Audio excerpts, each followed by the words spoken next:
Football Factory. Mesdames, Messieurs, bonsoir. Merci de nous retrouver. C'est Football Factory avec à la réalisation Alia Lama Bangoura, à la caméra Mohamed Amin et Abdoulaye Kamara pour le montage. Dans ce nouveau numéro, il sera question de match du plus attendu de la saison en Guinée. Je vais bien parler du Oroya face à l'association sportive de Kalom. Vous le savez, ce sont les deux grands rivaux du championnat guinéen. Le match aller a eu lieu la semaine dernière au compte de la 9e journée. C'est un match en retard. Deux équipes qui ont partagé les points. La Escaloum a montré une belle prestation. Mais l'équipe de Roya a été sauvée de justesse par son jeune gardien de but, Moussa Kamara. Dans un instant, retour sur cette rencontre et les réactions d'après-match. Antonio Dumas, mais aussi Patrice Neveu, qui vont tous s'exprimer juste après le coup de sifflet final. Un match qui a poussé Football Factory à lancer un débat sur ses comptes Twitter et Facebook, là où on parle d'affluence au stade du 28 septembre de Conakry. Si dans le passé, des matchs comme Oroya et Escaloum refoulaient du monde au stade du 28 septembre de Conakry, ce n'a pas du tout été le cas la semaine dernière. Il y a le public qui fuit les différentes rencontres de championnat guinéen de première division. Qu'est-ce qui explique tout cela? Nous avons recueilli vos avis et Ibrahima Sourisso nous fera le point. Bienvenue dans ce nouveau numéro. Rebonsoir mesdames et messieurs, on va démarrer cette émission par la Ligue des champions africaine de football avec la réception de Platinum FC du Zimbabwe ici à Conakry. Le champion guinéen, après sa courte victoire en déplacement à Bulawayo, a reçu l'équipe du Zimbabwe ici. Une rencontre au cours de laquelle Patrice Neveu et ses poulains ont confirmé leur suprématie après une première période soldée par un score de parité de 0 but partout. L'équipe de Matam a retrouvé le sourire avec l'ouverture du score d'Okanse Mandela, 57e minute, coup franc de Yakubu Ubu, et Mandela dévie le ballon. Le gardien de l'équipe adverse ne peut que constater les dégâts. 1-0 peu avant l'heure de jeu. L'équipe de Matam a appuyé une nouvelle fois sur l'accélérateur et avec de l'extérieur du pied gauche, Yakubu Ubu, dans un angle quasi impossible, trouve le second but du Oroya. Un but qui fait le break et qui fait les affaires du club de Matam qui s'impose au finish. Donc victoire à l'aller mais aussi au retour devant le public du stade du 28 septembre de Conakry. Une victoire qui donne de la joie à Patrice Neveu qui se relance dans ce groupe B où évolue l'Espérance de Tunis mais aussi Orlando Pirates de l'Afrique du Sud. Je craignais un petit peu que fallait pas que le doute s'installe dans la tête de mes joueurs. Bon, à la mi-temps, on a modifié les batteries, on a joué un jeu beaucoup plus profond, beaucoup plus direct pour essayer de les surprendre. On a été récompensé au niveau du score, je pense logiquement sur la rencontre. Ça nous permet d'obtenir ces 3 points qui nous repositionnent vraiment à une bonne place pour aller chercher la qualification. C'était là la réaction d'après-match donc de Patrice Neveu, mesdames et messieurs. Si vous l'avez raté, je vous remonte encore ce but d'Okanse Mandela, lui qui a donné donc le temps à montrer la voie à ses coéquipiers avec ce coup de tête, ce ballon qui est dévié et qui finit au fond des filets du gardien de cette formation de Platinum FC du Zimbabwe. Juste après le coup de sifflet final, mesdames et messieurs, Okanse Mandela, l'un des buteurs de la soirée donc, nous a accordé une interview avec Sega Diallo en entretien ici. Il revient sur cette victoire du club de Matam. Okanse, comment tu te sens après ce match et surtout en sachant que tu as joué blessé? Je pense que d'abord, jouer blessé, ça veut dire beaucoup de choses parce qu'on voulait tout à coup ces 3 points pour bien se relancer dans cette compétition parce qu'on a mal commencé cette compétition. On a très mal commencé, mais là on arrive à se relancer aujourd'hui. Je suis très content de prendre 6 points sur Platinum FC, aller et retour. Ça me fait plaisir aujourd'hui. Ça te fait plaisir, mais on a constaté quelque chose avant de revenir sur la rencontre. À ta sortie dans cette rencontre, après 2-0 bien entendu, il y a eu une standing ovation. C'est-à-dire que tout le public s'est levé en scandant Okanse, Okanse. Qu'est-ce que ça te fait? Parce que d'abord, ça me fait très plaisir d'être là pendant 4 ans. Et encore, on m'applaudit en jouant un match et sorti aujourd'hui encore. Ça veut dire je ne dois pas laisser, je continue à travailler jusqu'au bout. parce qu'on ne sait pas ce que l'avenir nous réserve. Mais je suis très content aujourd'hui de sortir et d'être applaudi. Sur le match, on peut dire que le Oroya a eu du bon et du moins bon. Hein. Ça a été assez difficile. Cette équipe de Platinum, tactiquement, était prête. Qu'est-ce qui fait que le Oroya a du mal à entrer dans ces matchs? Est-ce que vous manquez de rythme? Est-ce que vous ne manquez pas un peu de rythme? Je pense que d'abord, le football, il y a des temps faibles et puis des temps forts. Mais aujourd'hui, on a su gérer notre temps faible. Vous voyez, on les a mis la pression jusqu'à 15 minutes et notre temps faible, on était en place d'essayer de se reposer et de relancer encore. Mais aujourd'hui, on n'a pas pu encaisser un but. Ça nous montre quelque chose qu'on doit plus se concentrer, de ne pas tout encaisser chez nous et essayer de gagner tous les matchs chez nous pour bien aller loin dans cette compétition. C'est-à-dire qu'une solidité défensive et aussi une certaine efficacité offensive. Si on prend la première mi-temps, ils avaient quand même 3 occasions de marquer et c'est parfait. Est-ce que ce n'est pas aussi l'une des faiblesses, même si devant c'est mieux que derrière? Oui, je pense qu'aujourd'hui les défenseurs, ils étaient plus solides par rapport à nous devant parce que première mi-temps on a su rater 3 occasions qui n'est pas possible dans un match de football. Tu peux avoir une seule occasion et si tu n'as pas en profité, tu vas encaisser vers la fin. Mais aujourd'hui, nous aussi les attaquants, on a raté 3 mais on ne s'est pas décroché. Deuxième mi-temps, on s'est racheté. Aujourd'hui, on sait que vous êtes deuxième, juste derrière l'Espérance de Tunis, à 1 point de différence. Vous allez voyager en Tunisie, vous connaissez un peu ce pays. Depuis que vous êtes au Oroya, vous avez régulièrement joué contre des équipes tunisiennes. Qu'est-ce qu'il faudra pour que cette rencontre-là puisse vous permettre de continuer à être dans la course pour la qualification pour les quarts? Ouais, je pense que d'abord, on va se concentrer des championnats parce qu'on a beaucoup de matchs en retard. Qu'on va essayer de jouer plus de concentrer là.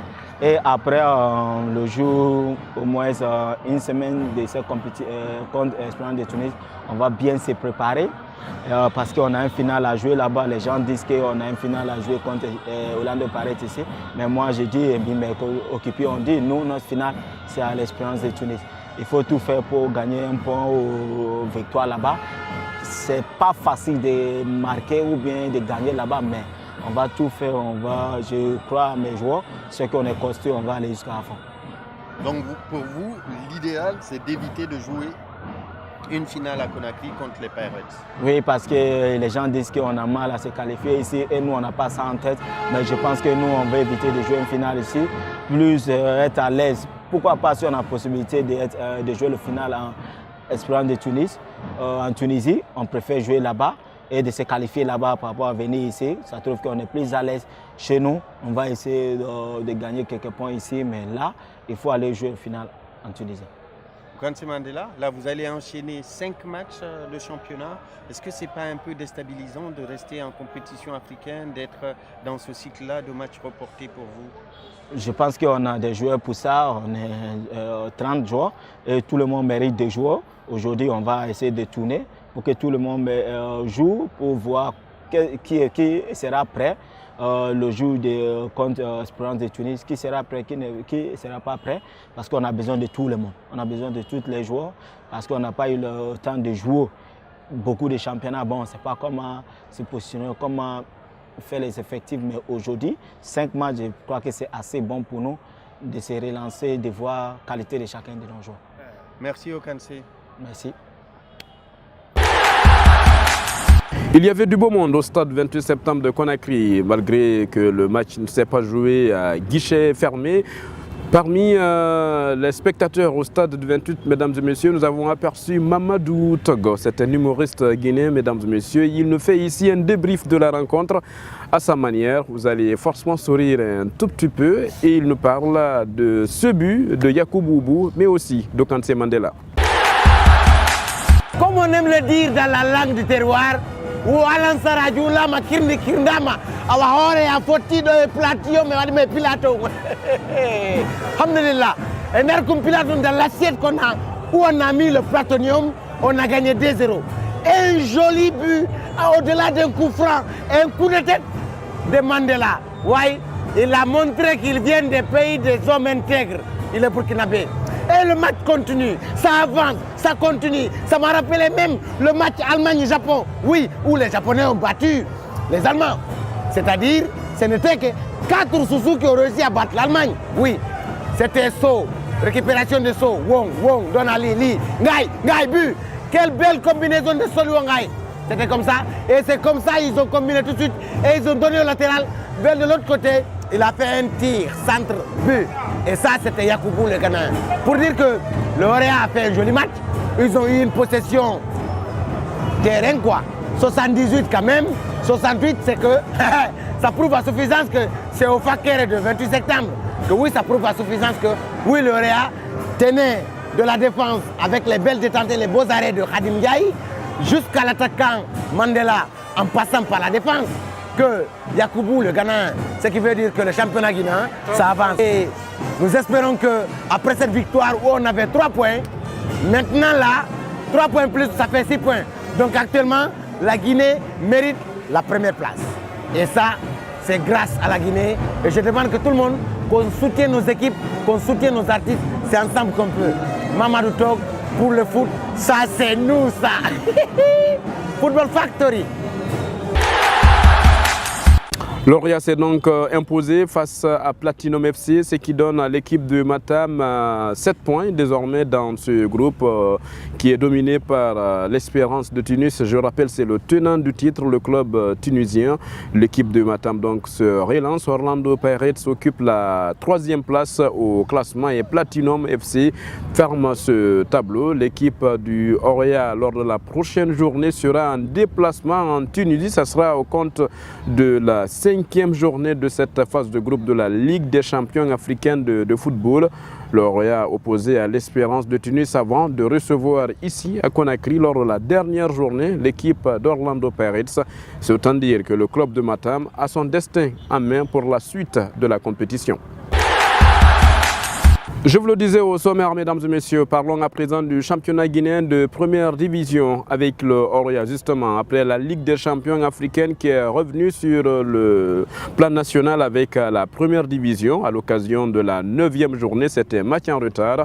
L'Orea a été opposé à l'association sportive de Kaloum. Ce sont les 2 plus grands rivaux du championnat guinéen, d'où le derby du championnat en Guinée.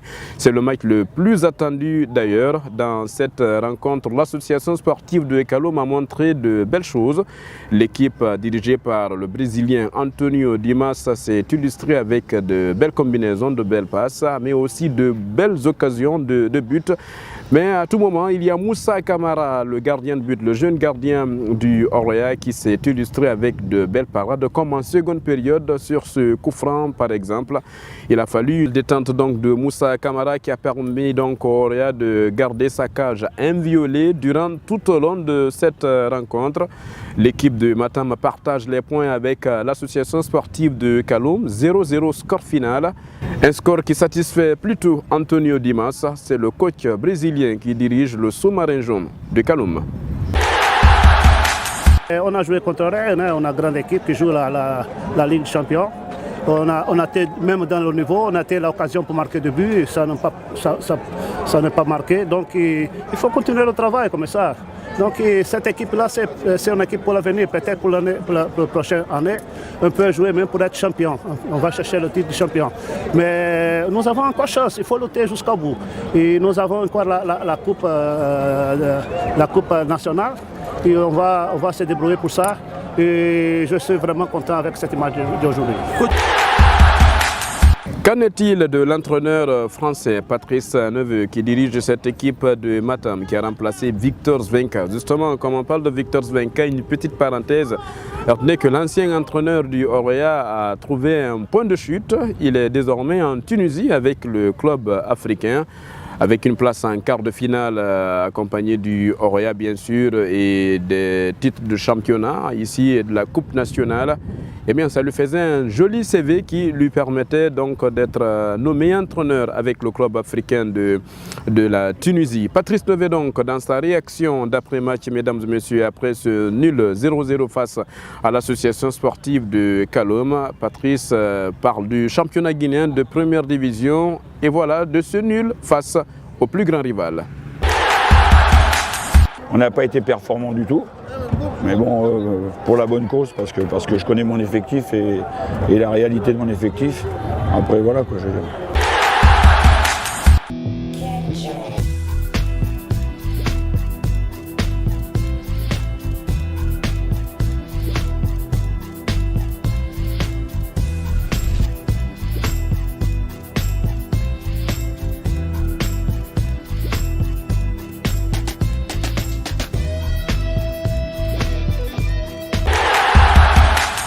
Mesdames, Messieurs, après le classement donc, du championnat guinéen de première division, on reste encore quelques secondes avec le championnat de première division, mais aussi de deuxième, avec ce débat que nous avons lancé sur notre page Facebook Football Factory Radio et TV, mais aussi sur notre compte Twitter avec le hashtag FF224. Pourquoi le public ne vient plus assez pour assister au match du championnat guinéen avant des rencontres comme Oroya, association sportive de Kaloum, il y a de cela quelques années encore, refoulait du monde. Mais aujourd'hui, même ce choc de notre championnat n'attire pas assez les fans de notre football au stade. Pourquoi les Guinéens ne sont plus assez intéressés par le football local? Si c'est le Sili qui joue, il y a assez de monde. Même les rencontres de Ligue des Champions du Oroya ou encore lorsque le Wakria a joué cette saison la Coupe de la CAF, il n'y a pas eu assez de monde au stade 28 septembre de Conakry. Donc une question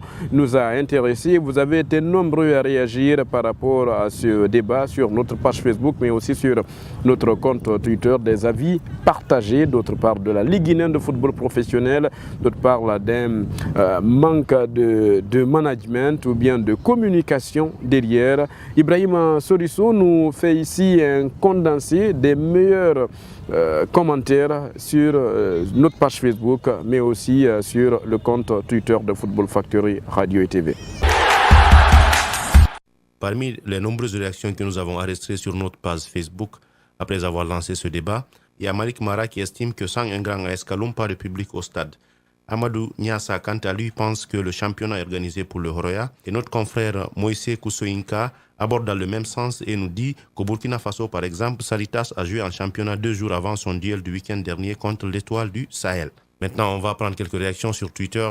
Là aussi, il y a eu assez de réactions. Marie Khan pense, elle, qu'il faut améliorer la communication. Et Ibrahim Abari nous dit que la seule chose qui n'attire pas les fans du stade, c'est le manque de stars dans notre championnat. Amadou Touré estime qu'il faut un travail de remobilisation. Nous restons toujours sur le plan local avec cette fois-ci l'Académie Aboubakar Titi Camara. La semaine dernière, nous avons présenté une immersion avec cette académie qui porte le nom de l'ancien numéro 10 du Sili national de Guinée, lui qui a été ministre des Sports ici en Guinée. Nous allons vous proposer aujourd'hui, mesdames et messieurs, cette interview avec l'un des entraîneurs de cette académie qui a été donc interrogé par Sega Diallo. Avec lui, nous allons découvrir Rachid Soz et comment est-ce qu'il travaille avec ces différents jeunes qui sont sous sa coupe.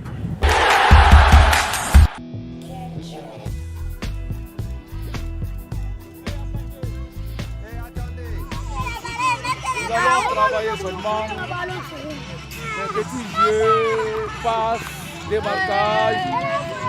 Bon, comme on ne les impose pas à une condition physique, c'est juste jouer, voilà, prendre du plaisir. Le plaisir, c'est un truc de plaisir qui vont initiation, bon, d'intégration dans les conditions physiques, naturelles, quotidiennes, c'est-à-dire les déplacements, on peut faire les sauts, les courses, vous voyez, ainsi de suite. D'accord. Les courses, les feintes, vous voyez, les sauts. Donc, des trucs basiques quoi, pour leur permettre de prendre du plaisir et d'apprendre petit à petit. Petit à petit. Inch'Allah. Purement naturel, les gestes naturels, purement comme les courses, les sauts, les attraper, les lancer. Vous voyez, on les apprend tout. Les arrêts, les conduites. Vous voyez, un peu ça quoi. Mais on ne les impose pas. Ils font comme c'est des exercices libres. Libre, plaisir quoi. D'accord. On les laisse jouer. On va vous laisser travailler. Merci.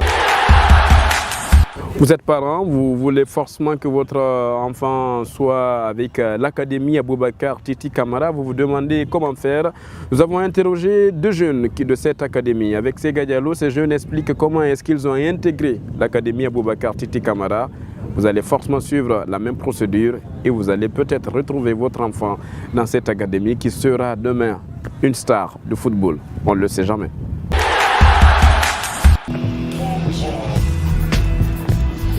Bonjour. Comment tu t'appelles? Je m'appelle Abdoulaye Djibril Bari. Abdoulaye Djibril Bari. Et toi? Tcherno Ibrahim Ba. Vous êtes footballeur? Ouais. Vous jouez dans l'équipe du Racing Club de Guinée. Ouais. Tu as quel âge? J'ai 16 ans. 16 ans. Et toi? 15 ans. Et ça fait combien d'années que tu joues ici? Ça fait 1 an. 1 an. Et comment tu as fait pour qu'on te prenne dans cette académie? Je suis venu, un jour j'étais là, j'ai vu l'académie s'entraîner et puis je parlais à mon père de me rentrer dans cette académie parce qu'il était très bien. J'ai forcé à mon père dit que de rester d'abord au quartier, je vais jouer un peu. Je l'ai empêché pour venir ici et puis j'ai commencé l'entraînement. D'accord. Et depuis que tu es là, comment ça se passe? Ça se passe bien. Est-ce que tu connaissais Titi Camara? Tu as déjà entendu parler de lui avant? Oui. Tu l'avais vu jouer? Non? Tu étais tout jeune quand il jouait au foot, non? Oui, je regardais les spécialités de Titi Camara lorsqu'elle était à Liverpool et à Marseille. Les vidéos? Ouais. Et aujourd'hui, c'est lui qui t'entraîne? Ouais. Comment ça se passe? Ça se passe très bien parce qu'on entraîne très bien ici, les exercices difficiles. Et on joue encore des matchs contre une autre équipe. Est-ce qu'il n'est pas trop dur avec vous? Oui. Il est exigeant? Ouais. Toi, tu joues de quel pied? Tu joues gaucher, droitier? Gaucher. Gaucher. Et il ne t'oblige pas à jouer avec le pied droit? Non, on entraîne encore avec le pied droit parce que c'est le pied que je ne fais pas, il faut que je m'entraîne avec ça. Ça va? Ouais, ça va. Tu as l'air timide alors que sur le terrain, tu aimes bien toucher le ballon, dribbler et tout ça? Ou bien tu préfères jouer que de parler? Non, dans le terrain, il faut que tu le saches le meilleur. Tu joues très bien là. D'accord. Et tu penses que tu vas devenir professionnel? Oui, je pense que je vais devenir professionnel parce que je joue très bien dans le terrain. Et qu'est-ce qu'il faut pour devenir professionnel? Qu'est-ce que Titi vous a dit pour devenir professionnel? Pour devenir professionnel, Titi nous a dit que tu vas toujours l'entraînement, tu appliques des entraînements, même si ce n'est pas ici, tu t'entraînes à la maison, comme des jours de repos comme ça, tu pars au bord de la mer pour s'entraîner. D'accord. Et tu le fais? Oui. Tu habites où? À Afia. À Afia, on te connaît? Oui. D'accord. Bonjour. Oui, bonjour. Comment tu t'appelles? Je me nomme Marie Camara. Marie Camara. Oui. Et tu joues dans cette équipe? Oui, je joue bon? dans l'académie. Tu t'entraînes avec des garçons? Oui, oui. Et ça se passe comment? C'est pas difficile? C'est pas difficile. Tu as quel âge? J'ai mes 18 ans. 18 ans. Et tu joues à quel poste? Excentré. Excentré? Oui. Wow. Alors là, on va voir ce que tu vaux sur le terrain. Et comment tu as fait pour intégrer l'académie? Bon, il y a eu détection. Et tu t'es présenté? Ouais. D'accord. Et comment ça se passe? Ça se passe très bien. Et Titi, c'est un entraîneur, c'est une star et tout ça. Est-ce que ça ne vous impressionne pas l'entraînement? Oui, ça nous impressionne très bien. C'est une star à travers le... Il nous aide quand même. Et vous êtes. Oui. Et tes copines, vous n'avez pas de difficulté le fait de s'entraîner avec des garçons? Ils ne vous mettent pas trop de coups? Vraiment, bon, on va accepter parce que c'est le foot qu'on a préféré. Il y a tout dans le foot. Ouais. Donc, on va accepter tous les coups quand même. Sinon, avec les garçons, c'est pas facile. C'est pas facile. Et vous êtes combien de filles dans l'équipe? 5. 5. Et vous jouez, quand il y a match, on aligne certaines ou vous jouez que quelques matchs? Non, ici il y a un match. Bon, quand les garçons arrivent à marquer beaucoup de buts, on vous fait rentrer? On nous fait rentrer. D'accord. Et tu marques beaucoup de buts? Ouais. Ou bien tu dois travailler la finition? Oui, je dois le faire. Ok, on va voir ça. On espère qu'on te verra en match et on verra ce que ça va donner. Inch'Allah. Allez Marie, merci beaucoup. Merci. Parlons de la finale de la Coupe d'Afrique des Nations des moins de 20 ans avant de se quitter au compte de cette nouvelle émission Football Factory avec une production de Nuscor, mesdames, messieurs. La finale qui a opposé le Mali au Sénégal au stade général Séni Kountié, c'est au Niger, version 2019. Les deux équipes étaient à égalité, un but partout avant de voir le Mali s'imposer au tir au but avec 3 tirs réussis contre 2 pour les Sénégalais. L'équipe du Mali soulève donc ce autre trophée de la Coupe d'Afrique des moins de 20 ans. On dépend du Sénégal qui a une nouvelle fois échoué en finale.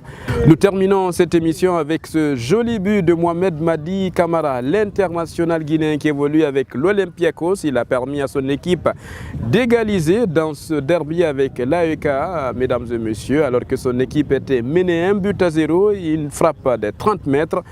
Une frappe lointaine permet à son équipe de revenir dans le match et de finalement s'imposer. Une belle prestation de notre international. Voilà comment on se quitte au compte de ce nouveau numéro de Football Factory. Sega Diallo, Mohamed Max ont participé à la préparation de cette émission, mesdames et messieurs, avec à la caméra Mohamed Amin et au montage Abdoulaye Kamara. À la réalisation, il y avait Alia Lama Bangora. Ça a été un plaisir. Je vous retrouve très bientôt avec de nouvelles aventures sur Football Factory. Catch